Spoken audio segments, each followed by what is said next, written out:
Hi friends, mini jungle world కు స్వాగతం.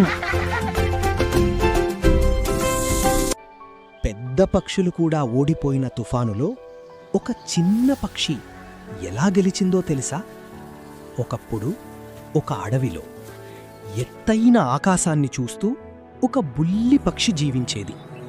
ఆ వింతైన పక్షి పేరే చిన్ని. అడవిలో మిగతా పక్షులన్నీ నేలమీద గింజలు ఏరుకుంటుంటే చిన్ని కళ్ళు మాత్రం ఆకాశంలో గంభీరంగా ఎగిరే గద్దల మీదే ఉండేవి.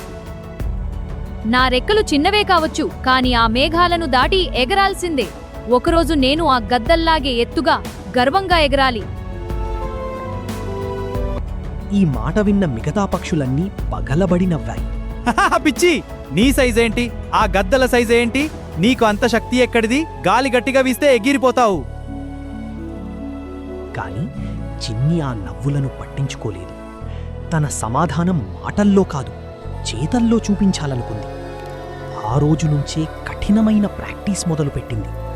ప్రతిరోజు నిన్నటి కంటే ఇంకొంచెం ఎత్తుకు ఎగరడానికి ప్రయత్నించేది. రెక్కలు నొప్పులు పుట్టినా పర్వాలేదు, నేను ఆగిపోను.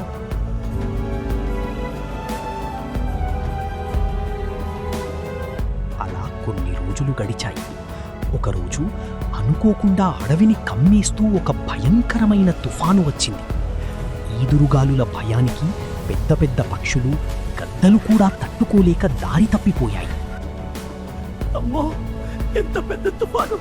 మమ్మల్ని ఎవరైనా కాపాడండి! కానీ మన చిన్ని మాత్రం భయపడలేదు. రోజూ తను చేసిన కఠినమైన శిక్షణ గాలి ప్రవాహాన్ని ఎలా అంచనా వెయ్యాలో I won't నేర్పింది. give up.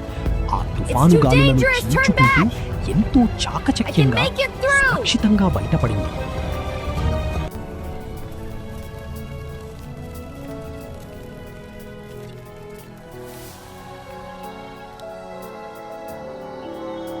అరే, ఆ చిన్న పక్షి ఆ తుఫాన్ నుంచి మనందరినీ కాపాడింది. అది లేకపోతే మన పరిస్థితి ఏమైపోయేదో. అయినా మనం దాన్ని చూసి నవ్వుతూ తక్కువగా మాట్లాడేవాళ్ళం, కానీ ఇది మాత్రం మనల్ని కాపాడింది. అసాధ్యమని లోకం నవ్వినా సరే, నమ్మకంతో క్రమం తప్పకుండా కష్టపడితే ఎంత చిన్నవారైనా సరే ఆకాశమంత విజయాన్ని సాధించగలరు.